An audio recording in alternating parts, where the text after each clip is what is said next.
Hello students, आज आपण histogram कसा काढायचा एक्सेलमध्ये हे पाहणार आहे. तर सध्या काही ठिकाणी जो एक्सेलमध्ये हिस्टोग्राम काढतात ती जी पद्धत आहे ती थोडी आपण डिस्कस करूया. तर हे एक एक्झाम्पल पहा की यामध्ये वेट आणि नंबर ऑफ स्टुडंट दिलेले आहेत.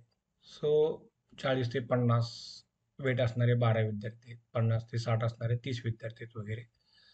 तर त्याचा आपण हिस्टोग्राम काढायचं म्हटलं तर आपण काय करतो, हे सिलेक्ट करतो आणि बार डायग्राम काढतो. ऍक्च्युली ती बार डायग्राम आपण काढतो आणि या बार डायग्राम मध्ये मग आपण हा जो फॉर्मॅट डेटा ऍक्सिस आहे त्याचा जो गॅप विड्थ आहे, म्हणजे दोन रेक्टँगल मधली जी विड्थ आहे ती गॅप मधली विड्थ आपण 0 करतो आणि हा हिस्टोग्राम काढतो. ऍक्च्युली हा जो हिस्टोग्राम आपल्याला मिळतो त्यामध्ये ह्या एक्स ऍक्सिसला तुम्ही बघा, एक्स ऍक्सिसला जे स्केल आहे ते आपल्याला प्रॉपर दिसत नाही. हा ॲज अ लेबल म्हणून ते घेते, ऍक्च्युली स्केल घेत नाही. आणि हिस्टोग्राम मध्ये स्केलचं खूप इम्पॉर्टन्स आहे, तर त्या पद्धतीने इथं स्केल घेतलं जात नाही, त्यामुळे हा प्रॉपर हिस्टोग्राम आपल्याला मिळत नाही. त्याच पद्धतीनं क्लास विड्थ जर अनइक्वल असतील, उदाहरणार्थ आपण दुसरं इथे एक एक्झाम्पल मांडलेलं आहे मी, की इथं एज ग्रुप घेतलेले 0 to 5 एज ग्रुपमध्ये 500 पर्सन्स आहेत. म्हणजे एका गावामध्ये समजा 9,500 लोक असतील तर 0 ते 5 या वयोगटामध्ये 500 लोक आहेत. 5 ते 20 या वयोगटामध्ये 1,800 लोक आहेत. 20 ते 30 मध्ये 2,000 आहेत. 30 ते 40 मध्ये 2,200 आहेत वगैरे. इथं जर हे जे क्लास आहेत यांची जी विड्थ आहे ती इक्वल नाही.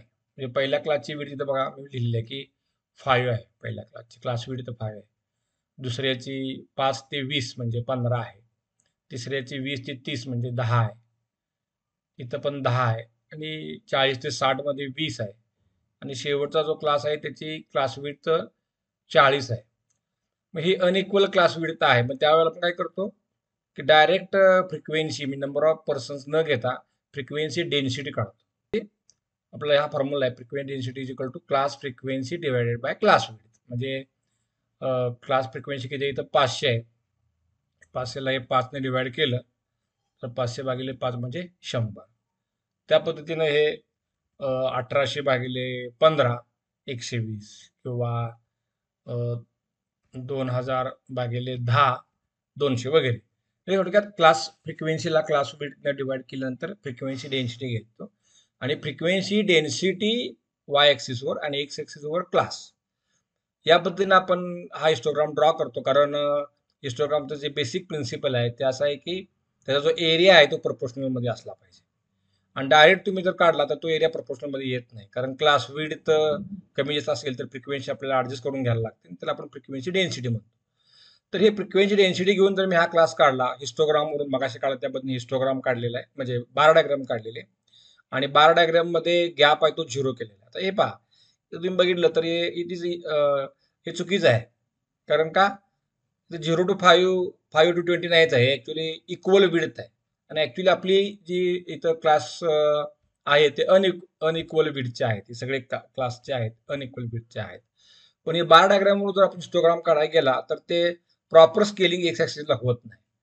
त्यामुळं ही जी पद्धत आहे की बार डायग्राम काढायची आणि तो जो गॅप आहे दोन रेक्टँगल मधला तो गॅप 0 करायचा आणि त्याला हिस्टोग्राम म्हणायचं. तर दिस इज एक ऍडजस्टमेंट आहे.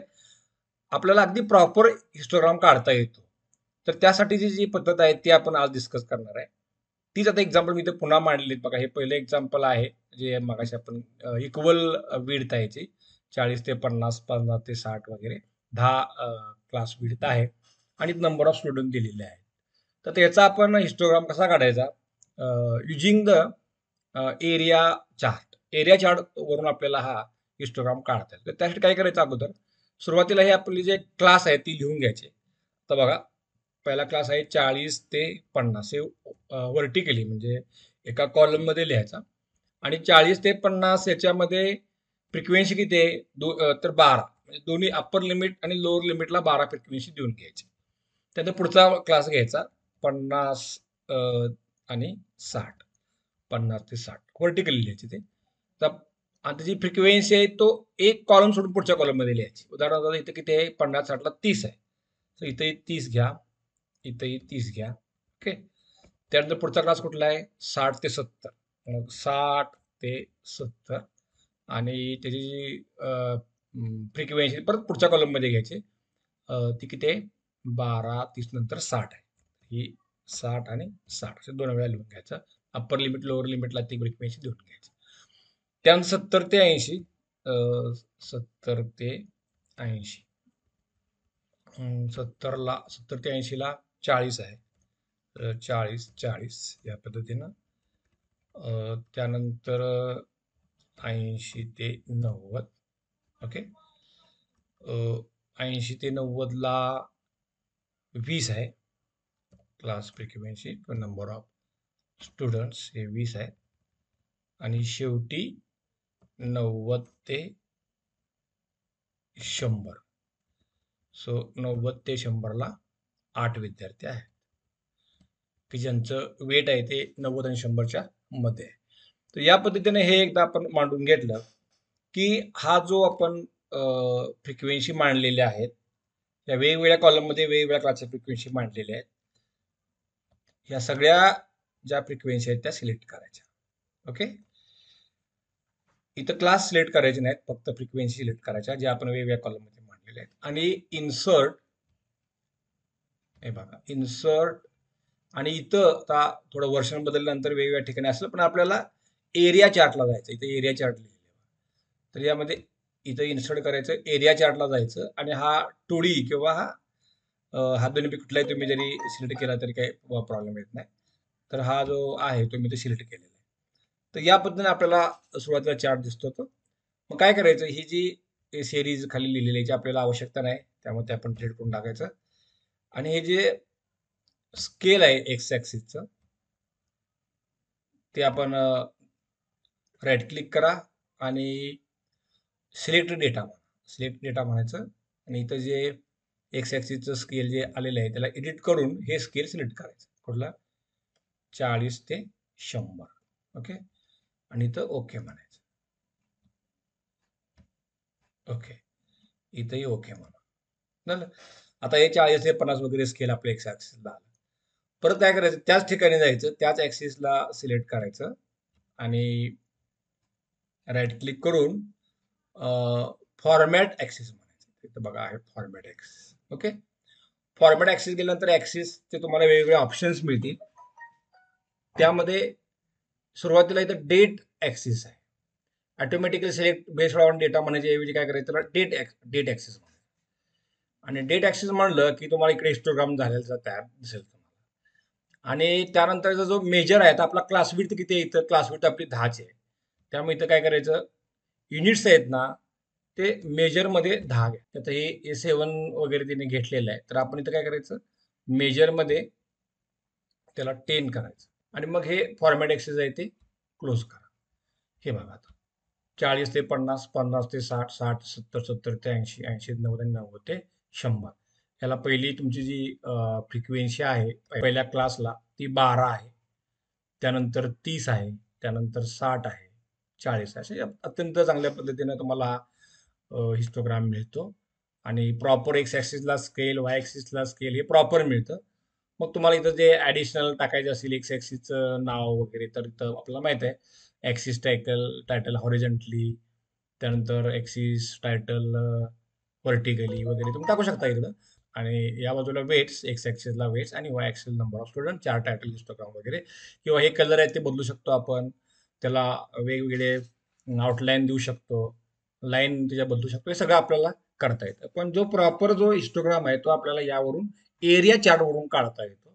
त्यामुळे ही जी सगळ्यात चांगली पद्धत आहे ती आपण वापरावी.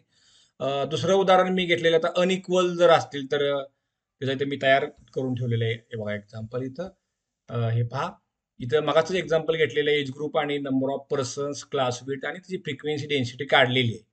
आता ही फ्रिक्वेन्सी मगासारखं सेम आहे, 0 to 5 पहिला क्लास, त्याला फ्रिक्वेन्सी डेन्सिटी आहे 100, 100. 5 ते 20ला 120, 120 आहे.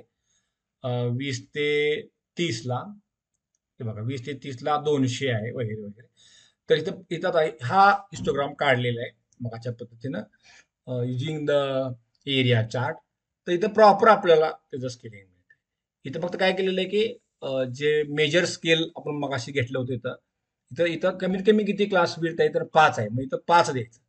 मग इथं इथं बघा यामध्ये तुम्ही जर राईट क्लिक केलं आणि फॉर्मॅट ॲक्सिस म्हटलं तर इथं बघा मी मेजर स्केल काय म्हणलेलं आहे 5 म्हटलेलं आहे. ओके. तर हे मेजर स्केल 5 आपल्याला घ्यायचं आहे.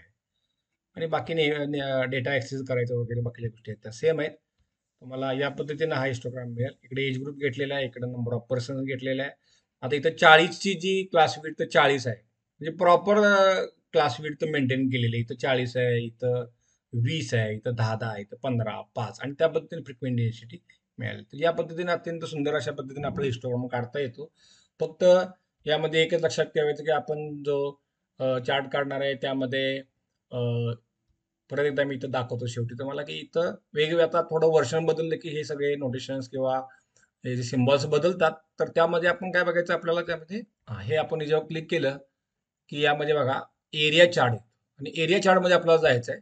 मग त्यामध्ये हे 2D किंवा 3D तुम्हाला ते घेता येईल. तर या पद्धतीने हा हिस्टोग्राम काढता येतो. Thank you very much.